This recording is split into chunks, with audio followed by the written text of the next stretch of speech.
ദൈവത്തിന്റെ അതിപരിശുദ്ധ നാമം വാഴ്ത്തപ്പെടുമാറാകട്ടെ. വീണ്ടും ഒരു നല്ല പ്രഭാതത്തില് ദൈവത്തെ മഹത്വപ്പെടുത്തുവാനും സ്തുതിക്കുവാനും കർത്താവ് ഒരുക്കിയതായ നല്ല അവസരത്തിനായി ഞാൻ ദൈവത്തെ സ്തുതിക്കുന്നു.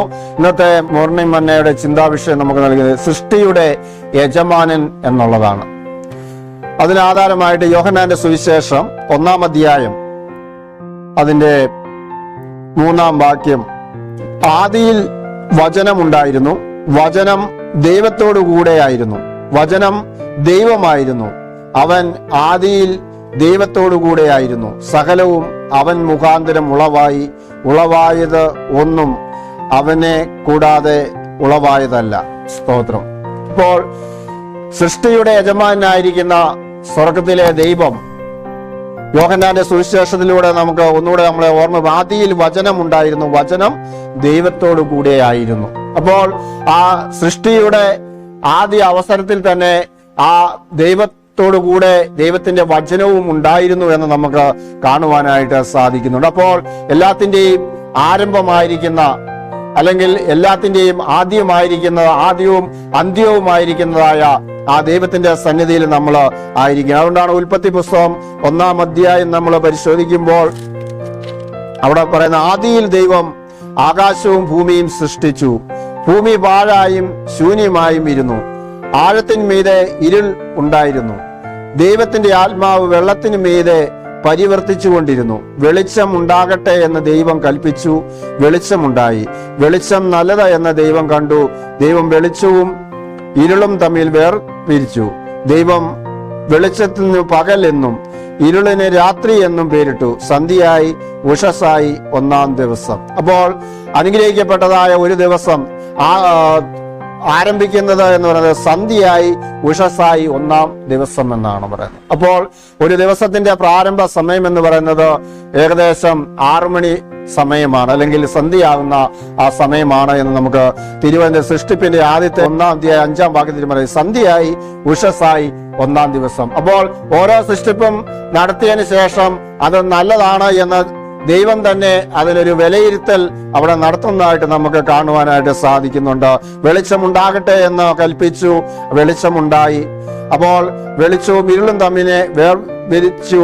അങ്ങനെ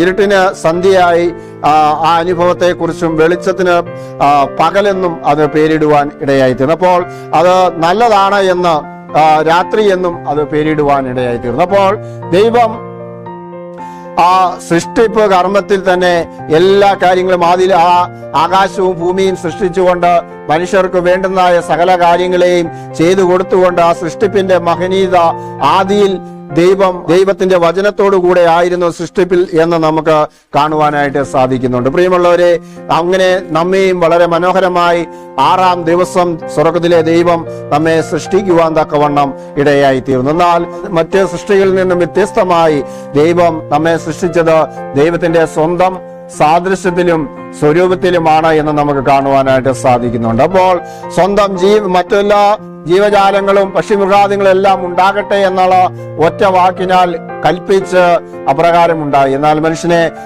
സ്വർഗത്തിലെ ദൈവത്തിന്റെ വായിൽ നിന്നും ആ ജീവശ്വാസം നമ്മുടെ മൂക്കിൽ ഊതിക്കൊണ്ട് നമ്മൾ ജീവനുള്ള ദേഹിയായി തീർന്നു എന്ന് നമുക്ക് കാണുവാനായിട്ട് സാധിക്കുന്നുണ്ട്. അപ്പോൾ നാം ദൈവത്തിന്റെ സ്വരൂപത്തിലാണ് നമ്മെ സൃഷ്ടിച്ചിരിക്കുന്നത് എന്ന് നമുക്ക് കാണുവാനായിട്ട് സാധിക്കുന്നുണ്ട്. അപ്പോൾ ദൈവത്തിന്റെ ആ സ്വരൂപവും ആ ജീവശ്വാസവുമാണ് നമ്മളിൽ ഉള്ളത് എന്ന് നാം മനസ്സിലാക്കി കഴിയുമ്പോൾ എത്രയധികം നമ്മെ ദൈവം സ്നേഹിച്ചുകൊണ്ടാണ് മനുഷ്യനെ സൃഷ്ടിച്ചത് എന്ന് നമുക്ക് മനസ്സിലാക്കുവാനായിട്ട് സാധിക്കുന്നുണ്ട്. ഇന്ന് പ്രഭാതത്തില് സൃഷ്ടിയുടെ യജമാനായ ആ ദൈവത്തിന്റെ കരങ്ങളിലേക്ക് നമ്മെ സമർപ്പിച്ചുകൊണ്ട്, നമ്മെ മെനഞ്ഞവന്റെ കയ്യിൽ നമ്മെ തന്നെ സമർപ്പിച്ചുകൊണ്ട് നാം മുന്നോട്ട് പോകുന്നെങ്കിൽ തീർച്ചയായും സ്വർഗം നമ്മെ അനുഗ്രഹിക്കുവാനായിട്ട് ഈ പ്രഭാതത്തിൽ നമ്മെ നിശ്ചയമായും അനുഗ്രഹിക്കുമെന്ന് നമുക്ക് കാണുവാനായിട്ട് സാധിക്കുന്നുണ്ട്. അപ്പോൾ നാം ഓരോരുത്തരും ആ പാപത്തിൽ വീണുകൊണ്ട് ദൈവത്തിൽ നിന്നും അകന്നു പോയതായ ആ അനുഭവമാണ് നാം ഏദൻ തോട്ടത്തിൽ നിന്ന് പുറത്താകുവാൻ കാരണമായി തീർന്നു. എന്നാൽ നമ്മുടെ രക്ഷയ്ക്ക് വേണ്ടി കർത്താവായ യേശു ക്രിസ്തു കടന്നു വന്നുകൊണ്ട് നമ്മുടെ പാവങ്ങൾക്ക് എല്ലാം മോചിക്കുവാൻ തക്കവണ്ണം കാൽവരി ക്രൂശിൽ അവന്റെ അവസാനത്തുള്ളി രക്തത്തോളം ഊറ്റിക്കൊടുത്തുകൊണ്ട് അത്രയധികം നമ്മെ സ്നേഹിച്ചു. നമ്മെ സ്നേഹിച്ചവനായ ആ കർത്താവ് വീണ്ടും വരാമെന്ന് നമുക്ക് വാഗ്ദാനം ചെയ്തു തന്നിരിക്കുകയാണ്. അപ്പോൾ തനിക്കായി കാത്തിരിക്കുന്നവർക്ക് വേണ്ടി ആ കർത്താവായ യേശു ക്രിസ്തു രണ്ടാമത് കടന്നു വരുമ്പോൾ പ്രിയമുള്ളവരെ നമുക്കും ആ കൂട്ടത്തിൽ പോകുവാൻ തക്കവണ്ണം ഇടയായി തീരും എന്ന് നമുക്ക് കാണുവാനായിട്ട് സാധിക്കുന്നുണ്ട്. ഫിലിപ്പിയ ലേഖനം 2-ാം അധ്യായം 8-ാം വാക്യം വായിക്കുമ്പോൾ ഇപ്രകാരമാണ്: അവൻ തന്നെത്താൻ താഴ്ത്തി മരണത്തോളം, ക്രൂശിലെ മരണത്തോളം തന്നെ അനുസരണമുള്ളവനായി തീർന്നു.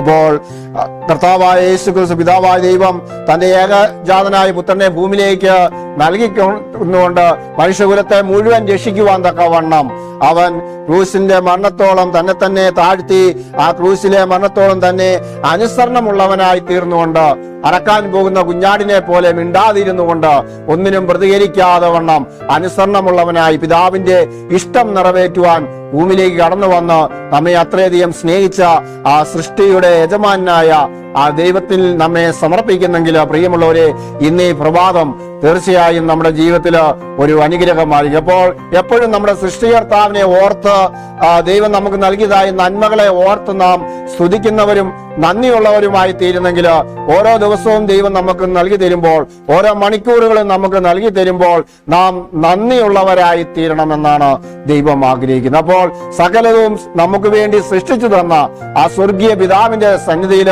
പ്രിയമുള്ളവരെ, നമുക്ക് ഓരോരുത്തരും നമ്മെ തന്നെ സമർപ്പിച്ചുകൊണ്ട് നാം ആയിരിക്കുന്നെങ്കിൽ ഈ ദൈവവചനത്തിന്റെ അടിസ്ഥാനത്തിൽ നമ്മെ തന്നെ ശോധന ചെയ്തുകൊണ്ട് ആ പിതാവിന്റെ ഇഷ്ടം നിറവേറ്റിക്കൊണ്ട് നമ്മൾ ഓരോരുത്തരും ആയിത്തീരുന്നെങ്കിൽ ഈ സൃഷ്ടിയുടെ യജമാനന്റെ കരങ്ങളിലേക്ക് നമ്മെ താഴ്ത്തി സമർപ്പിക്കുന്നെങ്കിൽ നിശ്ചയമായും ഇന്ന് ഈ പ്രഭാതത്തില് സ്വർഗീയമായ അനുഗ്രഹത്താൽ ദൈവം നമ്മെ വഴി നടത്തും, അതിശയകരമായി വഴി നടത്തും.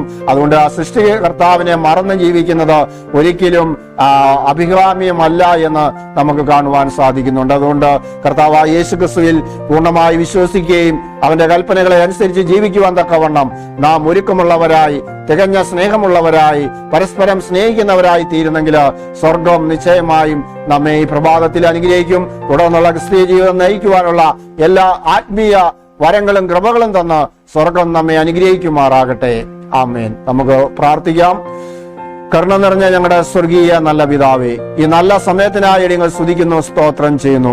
വീണ്ടും ഒരു നല്ല പ്രഭാതം കൂടെ നൽകി തന്ന് കർത്താവിനെ സ്തുതിക്കുവാനും മഹത്വപ്പെടുത്തുവാനും ദൈവവചനം ധ്യാനിക്കുവാനും ഒക്കെയും അവസരം നൽകിയതോർത്ത് ദൈവത്തെ സ്തുതിക്കുന്നു, സ്തോത്രം ചെയ്യുന്നു. ഈ വചനം കേട്ടുകൊണ്ടിരിക്കുന്ന അനേക ദൈവവരങ്ങളിലേക്ക് സമർപ്പിക്കുകയാണ്.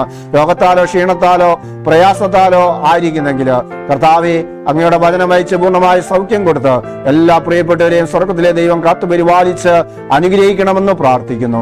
അടിയങ്ങൾക്ക് വേണ്ടി ജീവൻ വെച്ച പൊന്ന് യേശു ക്രിസ്തുവിന്റെ നാമത്തിൽ തന്നെ ആമേൻ. ഇന്ന് തിരുവചനം കേട്ട എല്ലാ പ്രിയപ്പെട്ടവരെയും എന്റെ സ്വർഗത്തിലെ ദൈവം ധാരാളമായിട്ട് അനുഗ്രഹിക്കുമാറാകട്ടെ. ആമേൻ.